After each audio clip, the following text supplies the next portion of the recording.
नमस्कार दोस्तों। आज हम फिजिक्स का एक अध्याय पढ़ेंगे भौतिकी का। आप इससे पहले 3 अध्याय भौतिकी के पढ़ चुके हैं। उनके नाम थे भौतिक जगत, यूनिट्स एंड मेजरमेंट मापन के ऊपर आपने कुछ पढ़े। फिर उसके बाद एक सरल रेखा में गति पढ़ा। इससे पहले कक्षा 9 में भी आपने गति के ऊपर और लॉज ऑफ मोशंस के ऊपर, बल के ऊपर काफ़ी कुछ पढ़ा है। आप आज के अध्याय को उन्हीं अध्यायों की निरंतरता में देख सकते हैं। तो मैं उम्मीद करूंगा कि आपको बहुत सारी चीज़ें वहाँ से याद हैं, आप उनको समझ चुके हैं अच्छे से।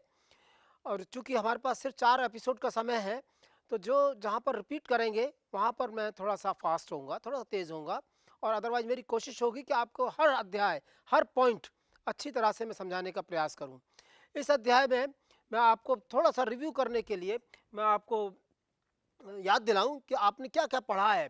आपने पिछले अध्याय में और कक्षा 9 और 9 में अच्छी तरह से पढ़ा था कि किसी सरल रेखा में अगर गति है, किसी वस्तु की, किसी पिंड की, तो उसकी गति को का वर्णन करने के लिए आपको किन किन चीज़ों की ज़रूरत पड़ती थी। याद कीजिए कि वो पिंड कहाँ पर है, अगर वो चल रहा है तो उसमें कितना विस्थापन हुआ है और कितनी दूरी चला है। आप अच्छी तरह से जानते हैं कि इन दोनों शब्दों में अंतर है, दूरी और विस्थापन में अंतर है। मैं अभी आपको और वर्णन करूंगा, इसको जस्ट एक रिवाइज करने के लिए क्या अंतर है। उसके बाद आपने पढ़ा है वेग और चाल। वेग और चाल में भी फर्क है। दोनों चीज़ें एक जैसी देखने में लगती हैं, सुनने में लगती हैं, पर इन दोनों के मायने अलग अलग हैं। चाल मतलब कुल तय की गई दूरी डिवाइडेड बाय कुल कितना समय लगा। वेग कितना विस्थापन हुआ और कितने समय में हुआ, तो उन दोनों का रेशियो वेग है। अभी हम उसको और चीज देखेंगे। त्वरण, कि आपकी चाल या वेग कितनी गति से बढ़ रहा है, किस दर से बढ़ रहा है, उसको हम त्वरण कहते हैं। इन सब चीजों के बारे में बहुत डिटेल में आप पढ़ चुके हैं। और आपने सरल रेखा में पढ़ा था कि डायरेक्शन का जो बोध है वो आप पॉजिटिव, एक दिशा में पॉजिटिव और दूसरी दिशा में नेगेटिव ले लेते थे। अगर इस दिशा में कोई पार्टिकल चल रहा है तो उसको आप प्लस मानते थे, और अगर कोई पार्टिकल उसकी दूसरी विपरीत दिशा में चल रहा है तो उसको आप माइनस लेते थे। तो आप उससे बड़े कंफर्टेबल थे। तो एक गतियां थी ये, और इनमें आपने समझा। और आप याद कीजिए, गति गति क्या है, अंग्रेजी में कहते हैं मोशन। दोस्तों, आप जरा अच्छी तरह से सुनिए। आप अलग अलग पाठ्य पुस्तकों में इस बिंदु को अलग अलग तरीके से पढ़ रहे होंगे, लेकिन यहाँ पर हम अपने अपने देश के हिसाब से और अपने देश में जो पाठ्य पुस्तकें हैं उसके हिसाब से मैं अब यहाँ पर आगे चलूँगा। और लेकिन मैं आपको बताना चाहूँगा कि गति गति क्या है। अगर समय के साथ किसी वस्तु की स्थिति में परिवर्तन हो तो हम उस वस्तु को गति में मानते हैं। इस परिभाषा में जरा जोर दीजिए। अगर कोई वस्तु एक ही जगह पर है, मतलब समय के साथ उसकी अवस्था में कोई परिवर्तन नहीं हो रहा है, आप इसको क्या कहेंगे, विराम अवस्था। हमने हम अपने यहाँ अपनी पाठ्य पुस्तकों में किस तरह से बता रहे हैं कि गति की अवस्था वो है जिसमें कि वस्तु की स्थिति समय के आधार पर, समय के हिसाब से परिवर्तित हो, बदले। विरामावस्था क्या है, जिसमें कि किसी वस्तु की स्थिति समय के साथ ना बदले। कुछ पुस्तकों में आप देखेंगे विरामावस्था को भी गति की अवस्था कहा जाता है। कोई गलत नहीं है, क्योंकि शून्य, आप याद कीजिए जब आप गणित पढ़ते हैं तो शून्य भी एक संख्या है। तो अगर कोई वस्तु किसी समय के साथ उसका स्थान परिवर्तन नहीं हो रहा है तो उसकी चाल या उसका वेग जीरो है। आप समझते हैं इस बात को। तो ये भी कई सारी पाठ्य पुस्तकें, कई सारे लेखक विरामावस्था को भी गति की अवस्था कहते हैं। तो इसे बिल्कुल भी आप कहीं परेशान ना हो। अलग अलग लेखकों का अलग अलग तरीके से लिखना होता है। हम जो पद्धति लेंगे उसमें विरामावस्था और गति की अवस्था को अलग अलग रूप में लेंगे। हमारे हिसाब से पूरे 11वीं और 12वीं की कक्षा में आप देखेंगे कि गति की अवस्था का अर्थ है जिसमें कि वस्तु की स्थिति समय के साथ बदल रही हो। तो अच्छा, अब ये पाथ लेंथ की बात आती है दोस्तों। तो पाथ लेंथ, मान लीजिए आपकी दूरी, आप यहाँ, आप एक इस दूरी पर हैं, ए पॉइंट पर हैं, आप ए पॉइंट पर हैं शुरू में, या आप हो या कोई पिंड हो और बी पॉइंट पर जाना है। मान लीजिए आपको अपने घर से अपने स्कूल में जाना है, तो आप सड़क के हिसाब से कोई भी रास्ता चुन सकते हैं। ये रास्ते जिस तरह से मैं ड्राइंग बना रहा हूँ उस तरह से कुछ भी हो सकते हैं, कई सारे रास्ते हो सकते हैं। तो इन सब रास्तों में अगर आप ध्यान दें तो एक रास्ते अगर इससे चल रहे हैं तो तय की गई दूरी ये होगी, इस रास्ते से तय की गई दूरी ये होगी, और इसी तरह से अन्य अन्य रास्तों पर। तो यहाँ पर आप देखेंगे बिंदु ए से बिंदु बी पर जाने में तय की गई दूरियां अलग अलग रास्तों पर अलग अलग हैं। तो दूरियां तो अलग अलग हैं, लेकिन विस्थापन क्या है इन दोनों के बीच की दूरी, जो मिनिमम दूरी, जो न्यूनतम दूरी है बीच की, जो कि सीधी रेखा से दर्शाई जाती है, ये इसको हम, ये पाथ लेंथ है दोस्तों, जिसको कि अंग्रेजी में हम पाथ लेंथ कहते हैं, हिंदी में इसे पथ दूरी कहते हैं या पथ लंबाई कहते हैं। यहाँ पर विस्थापन क्या है, मान लीजिए इस ये कोऑर्डिनेट है और इसको x एक्सिस की दिशा में ये x1 है, ये x2 है, तो जो विस्थापन है डेल्टा x वो x2 माइनस x1 है, और ये इस पर बिल्कुल भी निर्भर नहीं करेगा कि आपने ए बिंदु से बी बिंदु पर जाने में कौन सा मार्ग लिया। ये विस्थापन इस अवस्था पर बिल्कुल भी निर्भर नहीं करेगा कि आपने कौन सा मार्ग चुना है, आप ए बिंदु से बी बिंदु पर जा रहे हैं, बस ये इंपॉर्टेंट है। और इन दोनों के बीच की जो स्ट्रेट लाइन डिस्टेंस है वो डिस्टेंस जो है आपकी विस्थापन है। और आप यहां पर ध्यान दीजिए कि ये तय की गई दूरियां, ये दूरियां हमेशा ए बी से ज्यादा हैं, मतलब पाथ लेंथ हमेशा इस डेल्टा विस्थापन से ज्यादा है। और अगर सीधी सड़क है ए से बी पर तब आपका विस्थापन और तय की गई दूरी बराबर होंगी। तो ये एक लिमिटिंग, एक सीमांत उदाहरण में आप ये कह सकते हैं कि पथ लंबाई या पथ दूरी या पाथ लेंथ डेल्टा एक्स विस्थापन से ज्यादा हो सकता है या बराबर हो सकता है, उससे कम नहीं हो सकता, कभी भी कम नहीं हो सकता, ये ध्यान दीजिए, नेवर। अब समान गति, समान गति का अर्थ क्या है कि जब आप की चाल पूरे तय करे हुए रास्ते पर बराबर है, हर समय आपकी चाल बराबर है। दोस्तों आप याद कीजिए, जब हम पहला अध्याय पढ़ा रहे थे तो उसमें हमने कुछ विचारों पर बात की थी कि भौतिक भाषा को किस तरह से पढ़ा जाता है। तो कुछ हमने यूनिफिकेशन की बात की थी, कुछ हमने रिडक्शनलिज्म की बात की थी, और उसी के बाद में हमने सन्निकटन या जिसे अप्रोक्सीमेशन कहते हैं उस पर बात की थी। और हमने बात की थी, बहुत डिटेल में बात की थी कि ये अप्रोक्सीमेशन या सन्निकटन ये भौतिक समझने की, भौतिक के नियमों और भौतिक की अवधारणाओं को समझने में बहुत ही महत्वपूर्ण अवधारणा है। यहाँ पर मैं समान गति की बात कर रहा हूँ। आप अपने निजी जिंदगी में जाइए, आप रोजाना कुछ ना कुछ दूरियां तय करते हैं, क्या कभी भी थोड़ी सी देर को भी आपने महसूस किया है कि आपकी गति जो है समान है? शायद कभी नहीं, कभी भी नहीं किया होगा।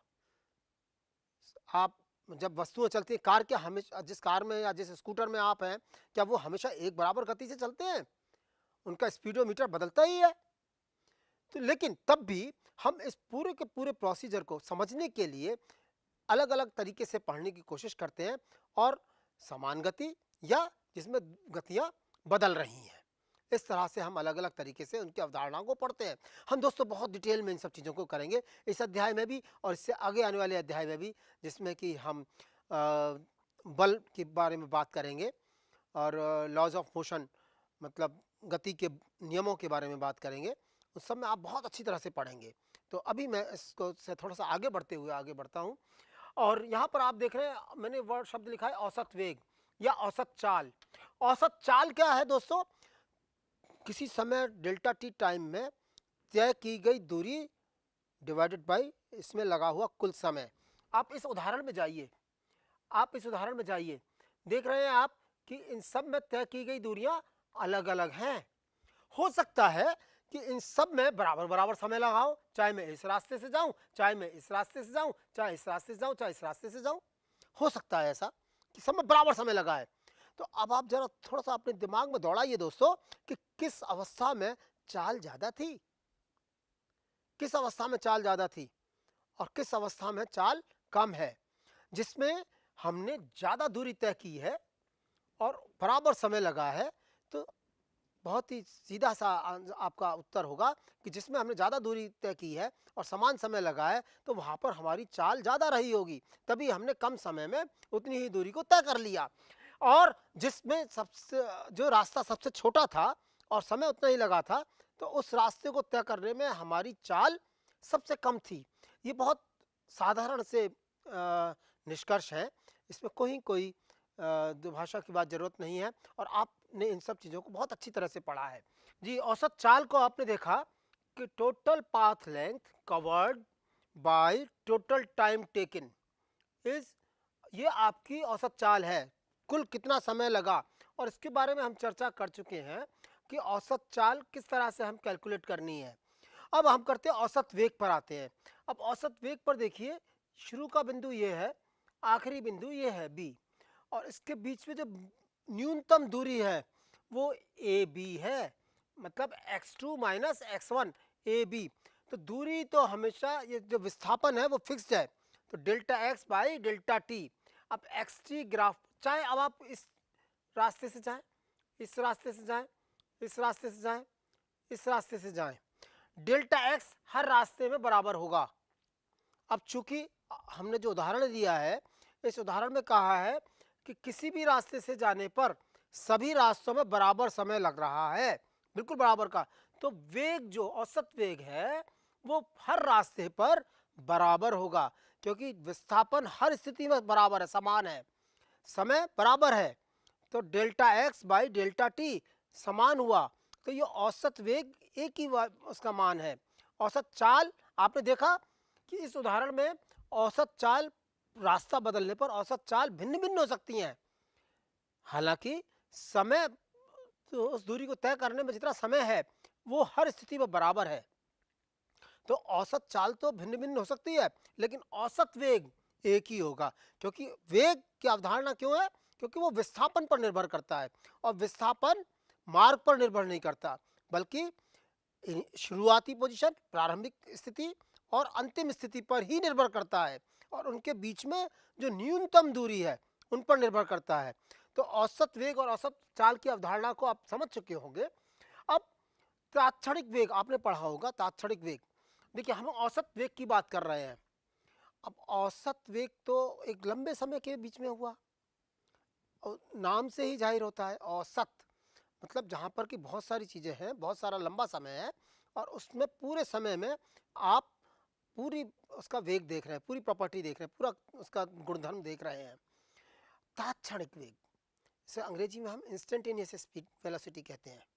इंस्टेंटेनियस, तात्क्षणिक, मतलब एक पल पर क्या क्या उसका वेग होगा, वो कैसे निकालते हैं, जबकि डेल्टा टी, ये जो टाइम डेल्टा टी है ना दोस्तों, ये जो टाइम है डेल्टा टी, अगर ये बहुत छोटा हो जाए, जीरो की तरफ, नेग्लिजिबली स्मॉल, एक बार फिर से आप ध्यान, आपको मैं याद दिलाऊं, यहाँ पर भी सन्निकटन या अप्रोक्सीमेशन की अवधारणा है।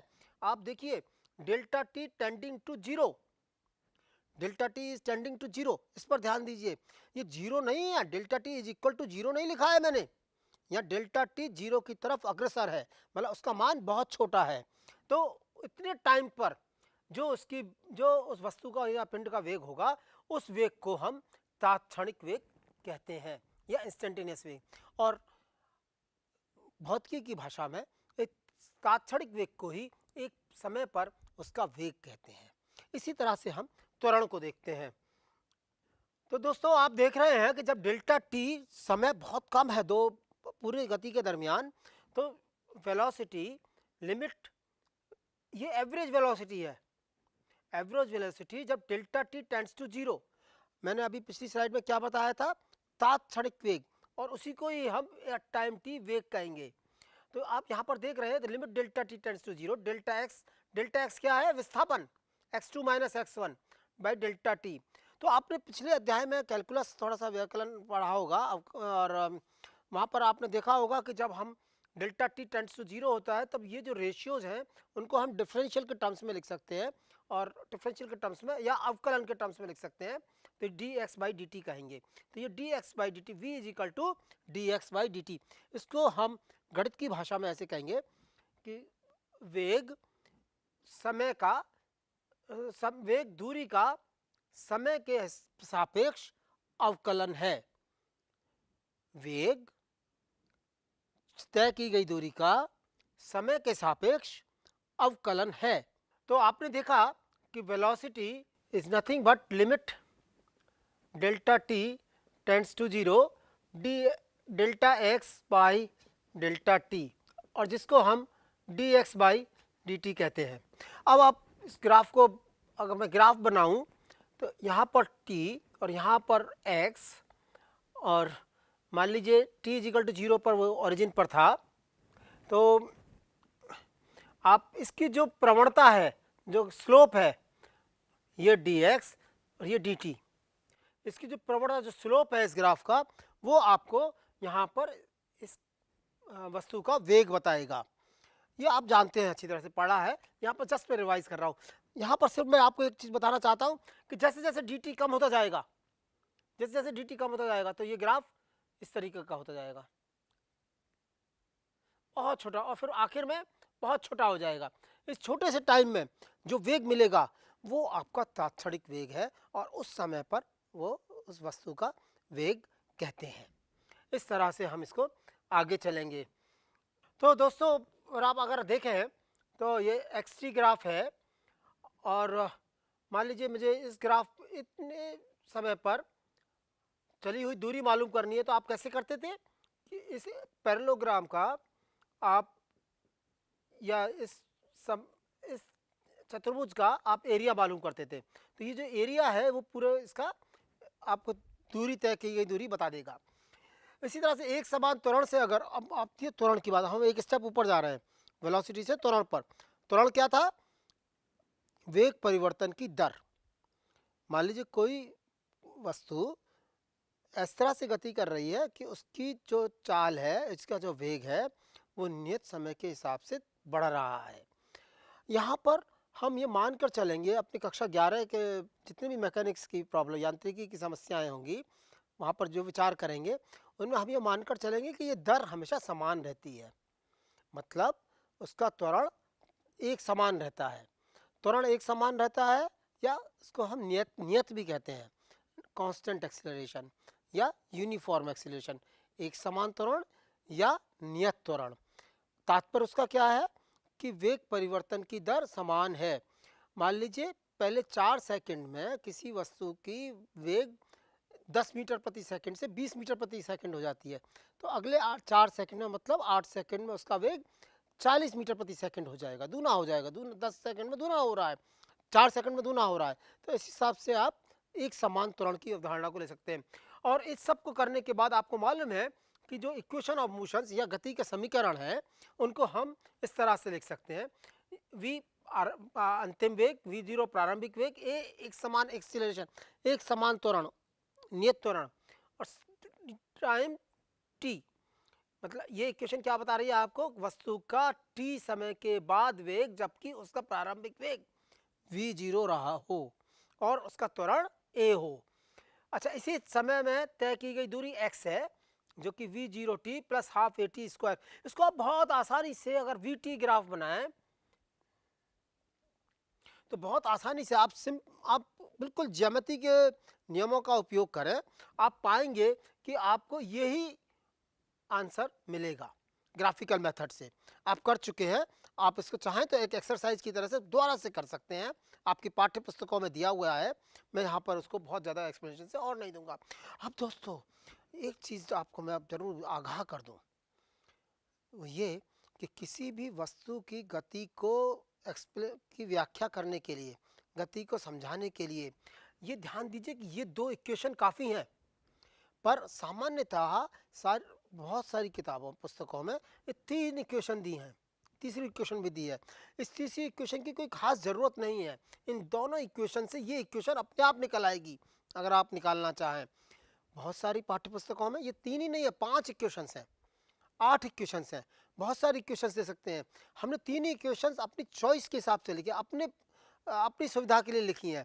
अदरवाइज नहीं तो इसकी कोई बहुत ज़्यादा ज़रूरत नहीं है कि 3 इक्वेशन हो। हम सारे गति के जितने भी समीकरण हैं, गति की जितनी भी अवधारणा अवस्थाएं हैं, इन सबको हम 2 समीकरणों से ही निकाल सकते हैं, बड़ी आसानी से निकाल सकते हैं। तीसरा हमने अपनी सुविधा के लिए लिखी है, तो इसलिए इसमें कोई ऐसा कोई सैक्रोसेंट चीज़ नहीं है कि तीनों इक्वेशंस होनी चाहिए।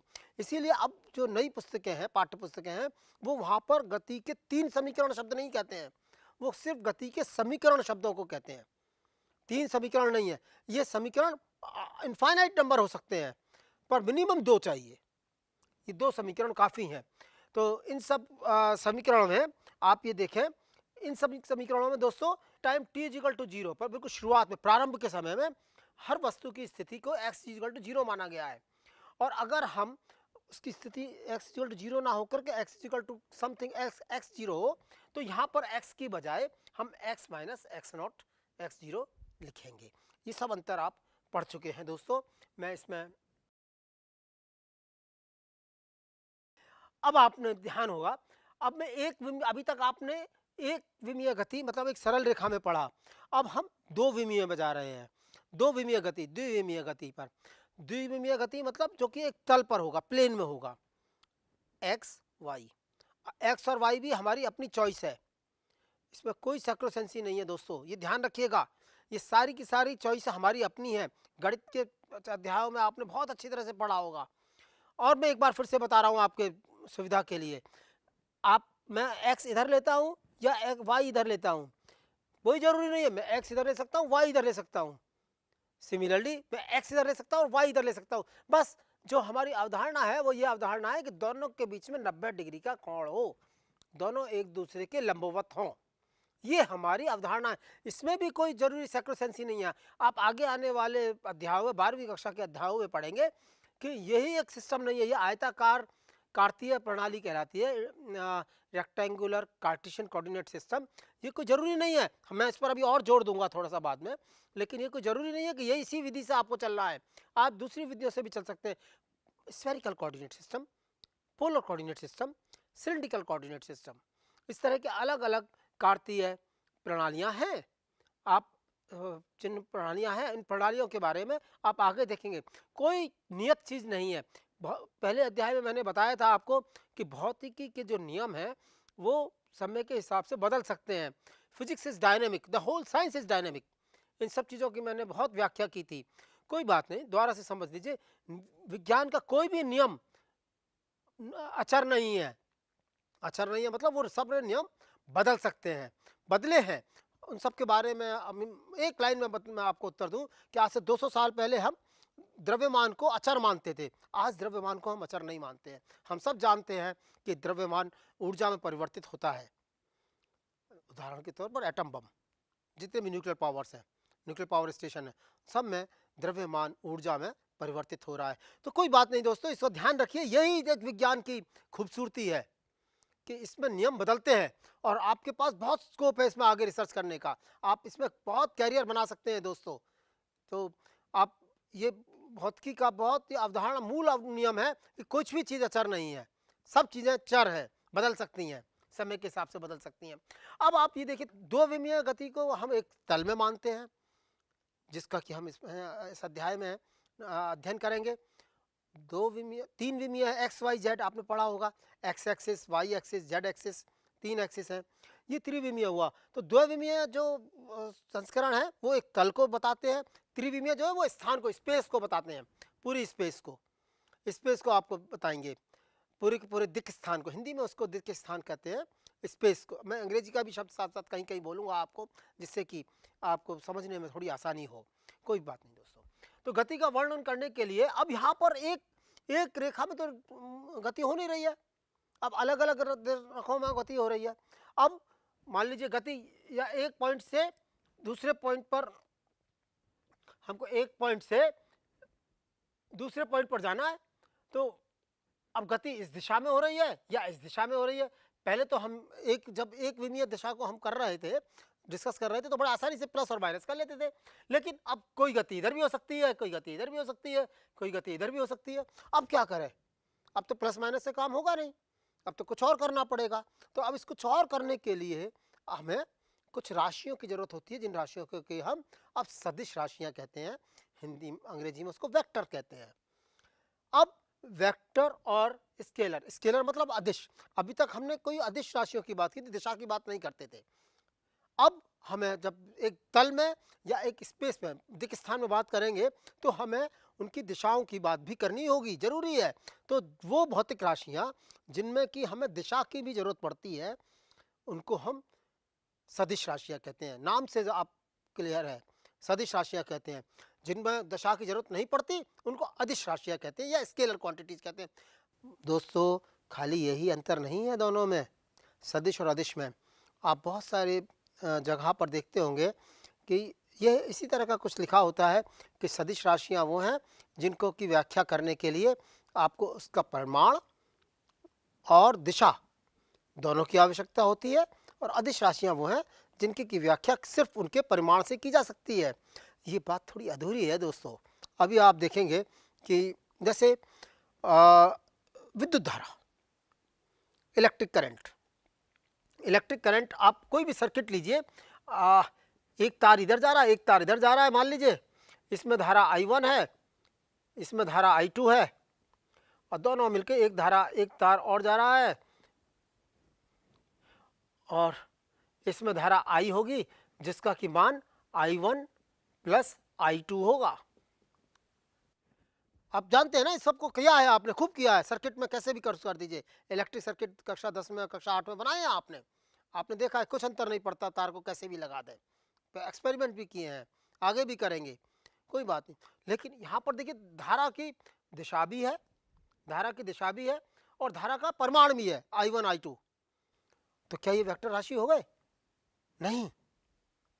वेक्टर राशि कैसे होगी, कौन सी राशियां होंगी? देखिए, मैं आपसे कहूं कि आप 10 कदम नॉर्थ में चले, फिर इसके बाद 10 कदम ईस्ट में चले, ठीक है? 10 कदम नॉर्थ में चले और 10 कदम ईस्ट में चले। नॉर्थ में 10 कदम आप उत्तर दिशा में चले और उसके बाद 10 कदम पूर्व दिशा में चले। 10-10 कदम, 10 मीटर भी हो सकते हैं। तो अब आप तय की गई दूरी कितनी हुई? तय की गई दूरी 20 कदम या 20 मीटर हुई, ठीक है? लेकिन आप इसका स्थान देखिए, कितना विस्थापन कितना हुआ, यहां से यहां तक जो न्यूनतम दूरी है दोनों के बीच में, वो ये हुई। अब आप पाइथागोरस प्रमेय का उपयोग करते हुए यहां पर निकाल देंगे मुझे 10√2, ये पाइथागोरस थ्योरम है, इतने मीटर्स। तो ये इन दोनों का साधारण बीजगणितीय योग तो नहीं है, ये यहाँ पर। तो आपने देखा कि यहाँ पर ये दिशा का अंतर पड़ गया।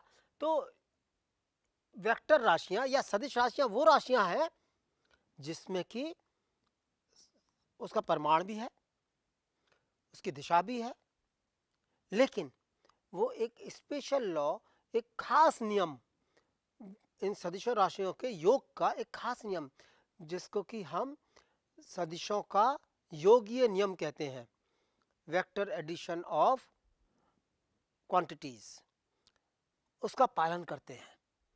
तो सदिशों के लिए दोस्तों आप ध्यान रखिए, गांठ बांध लीजिए। मैं यहाँ पर इसलिए जोर दे रहा हूँ क्योंकि अक्सर इस बिंदु पर हम लोग गलती कर जाते हैं। एक बार फिर से मैं इसको थोड़ा सा बता रहा हूँ। अदिश राशियाँ वो हैं या स्केलर क्वांटिटीज वो हैं जिसकी व्याख्या करने के लिए सिर्फ उनके परिमाण की आवश्यकता है। जैसे मैंने आज 10 किलोमीटर की दूरी तय की, 10 किलोमीटर की दूरी तय की है ना, दूरी एक अदिश राशि है, कुल दूरी 10 किलोमीटर चला मैं, तो इसमें किसी और चीज़ को बताने की जरूरत नहीं है। लेकिन अगर मैं कहूं कि आज मैंने 10 किलोमीटर विस्थापन किया, तो तुरंत सवाल आएगा किस दिशा में किया। मान लीजिए आप अपने घर से, आपके घर से एक तरफ आपके एक दोस्त ए का घर है, फिर दूसरी तरफ दोस्त बी का घर है, और दोनों का घर आपके घर से मान लीजिए 500 मीटर दूरी पर हैं, सिर्फ 500 मीटर की दूरी पर हैं। अब आप ये कहेंगे कि मैं 500 मीटर की दूरी तय की, मैंने सिर्फ 500 मीटर की दूरी तय की, तो इसमें ये बात नहीं बनेगी कि आप अपने दोस्त ए के पास गए थे या अपने दोस्त बी के पास गए थे।